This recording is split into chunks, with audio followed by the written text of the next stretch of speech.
Hi friends, I am Abhishek. Welcome to my YouTube channel the ocean of Shiksha. देखिए, अभी जो हमारे वीडियो डिस्कशन चल रहा है उसमें हम अभी इंडियन एम यानी कि एम लक्ष्मीकांत जो कि इंडियन पॉलिटी की बुक है उसको कंप्लीट कर रहे हैं। अभी हमारा चैप्टर 52 चल रहा है जो कि है नीति आयोग। आज हमारा लेक्चर 2 रहने वाला है। ऑलरेडी हमने लेक्चर 1 में हिस्टोरिकल बैकग्राउंड और ऑब्जेक्टिव एंड फंक्शंस के बारे में डिस्कस किया था नीति आयोग के। आज हम नीति आयोग के जो दो हब हैं यानी कि जो दो सेंटर है उस पर डिस्कस करेंगे। ऑर्गेनाइजेशंस और कंपोजिशंस प्लस ऑब्जेक्टिव, ये हम 4 टॉपिक आज की वीडियो में डिस्कस करेंगे। लेक्चर 3 में हम एस्पिरेशनल्स डिस्टेंस प्रोग्राम्स के बारे में डिस्कस करेंगे और उसके क्या अचीवमेंट रहे और इंटेंटिव क्या रहे उस पर डिस्कस करेंगे। लेक्चर 4 में हम NITI Aayog and planning commissions, उसके क्या क्या चैलेंजेस रहे और क्या जो आगे के वे ऑफ फॉरवर्ड हो सकते हैं उसको हम लेक्चर 4 में डिस्कस करेंगे। तो इस तरीके से हम क्या करेंगे, लेक्चर बाय लेक्चर भी डिस्कस करेंगे। देखिए, अगर हम नीति आयोग की बात करते हैं तो नीति आयोग क्या है, हमारा एक नॉन कॉन्स्टिट्यूशनल बॉडी है। तो अभी जो अब हमारा सीरीज चल रहा है वो चल रहा है नॉन कॉन्स्टिट्यूशनल बॉडी। इससे पहले हमने कॉन्स्टिट्यूशनल बॉडी पे डिस्कस किया था। तो देखिए, नॉन कॉन्स्टिट्यूशनल बॉडीज में हम क्या क्या डिस्कस करेंगे। नीति आयोग तो हमारा भी डिस्कशन चल ही रहा है, साथ में हम नेशनल और स्टेट ह्यूमन राइट कमीशन, इसको हम एक वीडियो में डिस्कस कर लेंगे। फिर सेंट्रल इंफॉर्मेशन कमीशन और स्टेट इंफॉर्मेशन कमीशन, दोनों को भी हम क्या कर लेंगे, एक ही वीडियो में कवर कर लेंगे लेक्चर बाय लेक्चर से। फिर उसके बाद हम सेंट्रल विजिलेंस कमीशन के बारे में डिस्कस करेंगे। फिर सेंट्रल ब्यूरो ऑफ इंफॉर्मेशन के बारे में डिस्कस करेंगे। फिर Lokpal and Lokayukta, national investigations agency और नेशनल डिजास्टर मैनेजमेंट अथॉरिटी के बारे में डिस्कस करेंगे। ये सारे के सारे क्या है, हमारी नॉन कॉन्स्टिट्यूशनल बॉडी है। तो देखिए, लास्ट क्लास में जो हमने डिस्कस किया था, हिस्टोरिकल बैकग्राउंड डिस्कस किया था, नीति आयोग की ऑब्जेक्टिव और फंक्शंस के बारे में हमने क्या है डिस्कस किया था। और उसके जो नीति आयोग के जो 7 पिलर्स थे उस पर भी हमने डिस्कस किया था। आज सबसे पहले हम बात करते हैं 2 हब्स, जिसे हम 2 केंद्र भी कहते हैं। तो नीति आयोग के जो 2 हब आपको देखने को मिलेगा, पहला हब देखने को मिलेगा टीम इंडिया हब, यानी कि इसमें मेन क्या है कि जो स्टेट के साथ सेंट्रल गवर्नमेंट की एंगेजमेंट की बात इसमें की गई है। और नॉलेज एंड इनोवेशंस हब आपको दूसरा क्या देखने को मिलेगा, नॉलेज एंड इनोवेशंस हब देखने को मिलेगा, जिसमें क्या है, जो बिल्डिंग्स हैं नीति आयोग के द्वारा क्या थिंक टैंक कैपेबिलिटीज आपको देखने को मिलेगा। तो अगर आपसे पूछता है कि नीति आयोग के 2 हब कौन कौन से हैं, तो पहला हब याद रखिएगा टीम्स इंडिया हब यानी कि टीम इंडिया केंद्र, और दूसरा देखने को मिलेगा नॉलेज एंड इनोवेशन हब, जिसे हम ज्ञान और नवाचार केंद्र कहते हैं। तो इसमें देखिए, नीति आयोग की जो थिंक टैंक क्षमताओं को क्या करना है, निर्माण करना इसमें देखने को मिल जाएगा।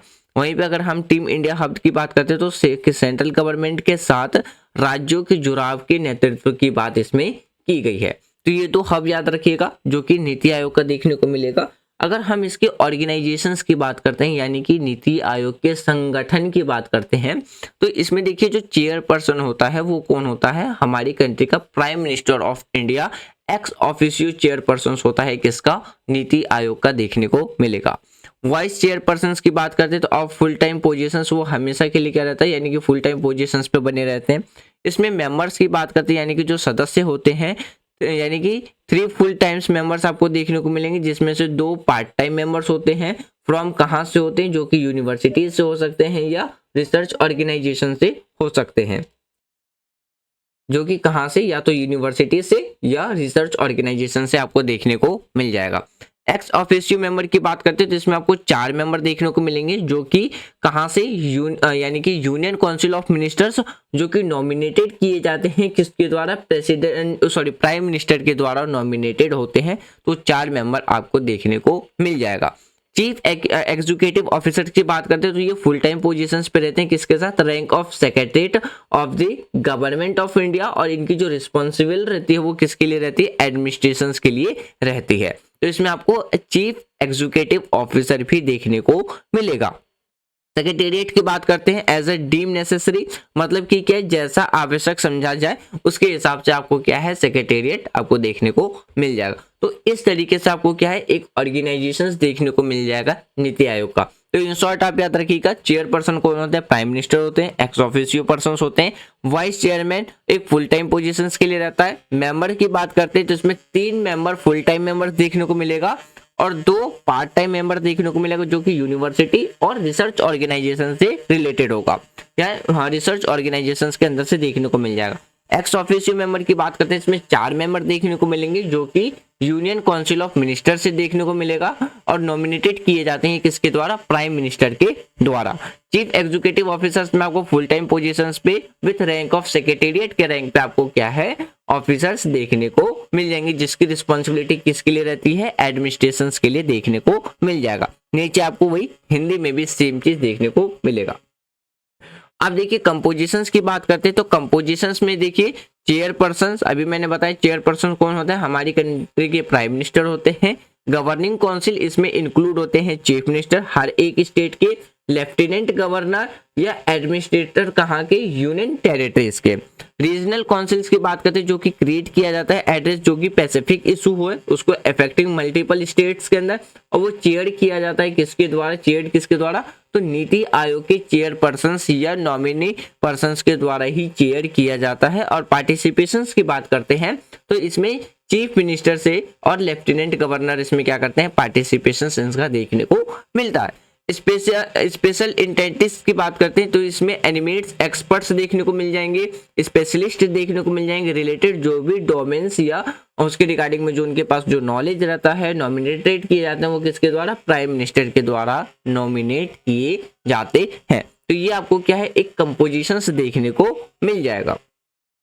देखिए अगर हम ऑब्जेक्टिव की बात करते हैं इसका उद्देश्य क्या है, तो इसमें क्या जैसे कि शेयर्ड विजन हो गया, कोऑपरेटिव फेडरलिज्म हो गया, लोकल प्लानिंग हो गया, या आपको क्या देखने को मिलेगा, नेशनल सिक्योरिटी हो गया, इंक्लूसिव प्रोसेस हो गया, स्ट्रेटेजिक प्लानिंग हो गया, एडवाइस एंड पार्टनरशिप हो गया। तो ये सारी चीजें आपको क्या है ऑब्जेक्टिव में देखने को मिल जाएगा, जैसे कि नॉलेज एंड इनोवेशन हो गया, इशू रिजोल्यूशन हो गया, रिसोर्सेज सेंटर हो गया। तो ये सारी की सारी क्या है, एक ऑब्जेक्टिव देखने को मिलेगा किसकी, नीति आयोग की। अब एक एक करके हम बात करते हैं पॉइंट्स के बारे में। अगर हम शेयर्ड विजन की बात करते हैं तो नीति आयोग का उद्देश्य ये रहता है कि वो एक कॉमन विजन को क्या करे, क्रिएट करे, किसके लिए, कंट्री के डेवलपमेंट के लिए। और कंट्री की जो प्रायोरिटीज है या सेक्टर है, स्टैटिक्स है, एक्टिविटी इन्वॉल्विंग जो भी डिफरेंट स्टेट है, तो उसके अकॉर्डिंग क्या करना, एक कॉमन विजन को क्रिएट करना, ये नीति आयोग का मेन उद्देश्य होता है। यहाँ पे आपको हिंदी में भी देखने को मिल जाएगा। अगर हम कोऑपरेटिव फेडरलिज्म की बात करते हैं तो ऑर्गेनाइजेशंस को जरूरत पड़ती है किसकी, वो प्रमोट करे किसको, as a team work between. अगर हम सेंट्रल गवर्नमेंट की बात करते हैं, स्टेट ऑर्गेनाइजेशंस की बात करते हैं, तो उनके बीच में क्या स्ट्रॉन्ग स्टेट जो कंट्रीब्यूट है और स्ट्रॉन्ग नेशंस, यानी कि जब स्ट्रॉन्ग स्टेट की बात करते हैं जो कंट्रीब्यूट करता है, तो उस तरीके से हमारा क्या रहता है, एक स्ट्रॉन्ग नेशंस निकल के आता है। देखिए अगर हम फेडरलिज्म की बात करते हैं, फेडरलिज्म क्या है, जिसे हम एक तरीके से कहते हैं संघवाद। तो फेडरलिज्म में क्या देखने को मिल जाएगा कि पावर आपका डिस्ट्रीब्यूटेड देखने को मिल जाएगा। तो वही चीज यहाँ पे समझाने की कोशिश की जा रही है कि अगर हम नीति आयोग की बात करते हैं तो एक तरीके से क्या करता है, फेडरलिज्म के लिए कोऑपरेटिव का काम करता है, जिसमें स्टेट और सेंट्रल स्ट्रांगली तरीके से वो क्या करते हैं, दोनों एक दूसरे के साथ कोऑपरेट करते हैं। तो जिससे कि हमारा नेशन क्या हो, एक नेशन यानी कि एक मजबूत राज्य को बनाने में वो क्या करे, अपना कंट्रीब्यूट करे। अगर हम लोकल प्लानिंग की बात करते हैं तो देखिए लोकल प्लानिंग में क्या है, नीति आयोग जो काम करता है वो डेवलपमेंट के डेवलप वैसे देखिए तो विलेज के लिए वो क्या करता है, प्लान करने का काम करता है, प्लानिंग करने का काम करता है। उसके डेवलपमेंट के लिए ग्रेजुअली बात करते हैं जो कंबाइनिंग है, ठीक है, प्लान से देयर हाई गवर्नमेंट लेवल पे, तो एक तरीके से क्या है वो लोकल लेवल पे भी क्या है, प्लानिंग करने का काम करता है। तो ये आपको क्या है ऑब्जेक्टिव देखने को मिलेगा नीति आयोग का। फिर देखिए नेशनल सिक्योरिटी की बात करते हैं तो नेशनल सिक्योरिटी में क्या इंश्योर करना, जो भी इकोनॉमिक स्ट्रेटेजिक्स है या हम पॉलिसी कंसाइडर्ड की बात करते हैं तो रिगार्डिंग किसकी, जो हमारे नेशनल सिक्योरिटी के इंटरेस्ट में हो इससे स्पेसिफिक एरियाज में। तो नीति आयोग क्या करता है, हमारे नेशनल सिक्योरिटी को भी इंश्योर करने का काम करता है। इंक्लूसिव प्रोसेस की बात करते हैं जिसे हम समावेशी प्रगति कहते हैं। तो देखिए जो भी हमारे स्पेशल अटेंशन है, यानी कि समाज के उन हिस्सों पर विशेष ध्यान दिया जाता है जिन्हें अगर हम इकोनॉमिक पॉइंट ऑफ व्यू से यानी कि इकोनॉमिक प्रोग्रेस के पॉइंट ऑफ व्यू से देखें तो इकोनॉमिक्स प्रोग्रेस को अचीव करने के लिए, प्राप्त करने के लिए लाभ नहीं हो सकता। तो ये आपको एक तरीके से क्या देखने को मिलेगा, इंक्लूसिव प्रोसेस देखने को मिलेगा। स्ट्रेटेजिक प्लानिंग की बात करते हैं। स्ट्रेटेजिक प्लानिंग का मतलब है एक रणनीतिक योजना, यानी कि ऑर्गेनाइजेशंस का जो डिजाइन किया गया है वो लॉन्ग टर्म प्लान्स के लिए किया गया है। जो भी आपके प्रोग्राम्स हैं, मॉनिटर्स हैं, जो भी उसके जो प्रोग्रेस है, या हम makes improvement based on feedback. अब इसका मतलब क्या है कि जो भी हमारे फीडबैक है, फीडबैक के बेस पे क्या करना, उस पे सुधार करना, उसमें चेंजेस लाना, प्रोग्रेस करना, आपको क्या है एक स्ट्रेटेजिक प्लानिंग के रूप में देखने को मिलेगा। फिर देखिए बात करते हैं हम किसके बारे में, एडवाइस एंड पार्टनरशिप। एडवाइस का मतलब है एक तरीके से सलाह देना। जब आप किसी को भी सलाह देते हैं, एडवाइस देने का काम करते हैं, तो वो आपका क्या कहलाता है, एडवाइस दे। और साथ में आपको क्या देखने को मिलेगा, पार्टनरशिप, मतलब कि साझेदारी।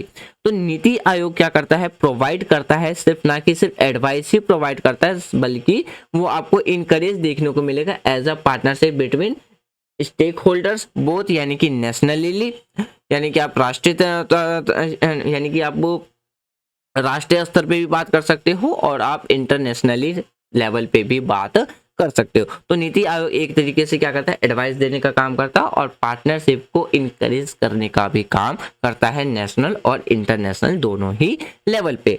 देखिए फिर बात करते हैं knowledge and innovations.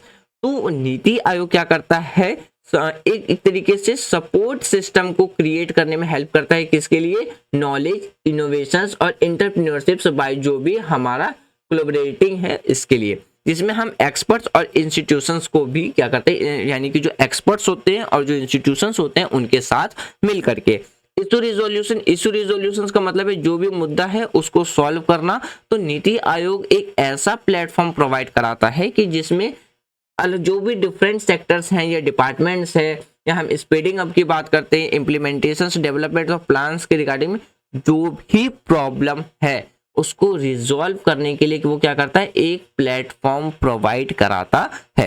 Resource centre की बात करते हैं, जिसका जो मेन यानी कि अगर हम नीति आयोग की बात करते हैं, जो भी मॉडर्न रिसोर्सेस है उसको क्या करना, मेंटेन करके रखना, कलेक्टिंग करना, रिसर्च करना, जो भी गुड्स गवर्नेंस और बेस्ट जो भी प्रैक्टिसेस है, suitable development for share with stakeholders के साथ। मतलब क्या है कि देखिए ये जो भी अगर हम नीति आयोग की बात करते हैं तो ये आधुनिक संसाधन के केंद्र के जो भी मेंटेनेंस के लिए, जो अगर हम बात करते हैं जो रिसर्च है या गुड गवर्नेंस के लिए, जिसे आप सुशासन और सतत विकास के सर्वोत्तम प्रथाओं पर क्या करने का, अनुसंधान एकत्र करने का काम करता है। तो ये आपको क्या करने देखने को मिलेगा, एक मेन ऑब्जेक्टिव देखने को मिलेगा नीति आयोग का। तो फ्रेंड्स ये था हमारा आज का डिस्कशन, जिसमें हमने कुछ टॉपिक्स, आज मेनली 4 टॉपिक हमने डिस्कस किया है। वो 4 टॉपिक कौन कौन से थे, तो मैंने आपको बताया था 2 हब के बारे में डिस्कस कर लिया, ऑर्गेनाइजेशंस, कंपोजिशंस, ऑब्जेक्टिव। लेक्चर 3 में हम इसके बारे में डिस्कस करेंगे, एस्पिरेशनल्स डिस्ट्रिक्ट प्रोग्राम्स के बारे में, अचीवमेंट और इंटेंटिव्स के बारे में। लेक्चर 4 में हम NITI Aayog, planning commission, challenge और वे ऑफ फॉरवर्ड के बारे में डिस्कस करेंगे। अब जो हमारा वीडियो रहेगा वो शॉर्ट में रहेगा, मेनली 10 से 15 मिनट का ही डिस्कशन रहेगा और आपको अब रेगुलर वीडियो देखने को मिल जाएगी। Thanks for watching friend, take care, जय हिंद।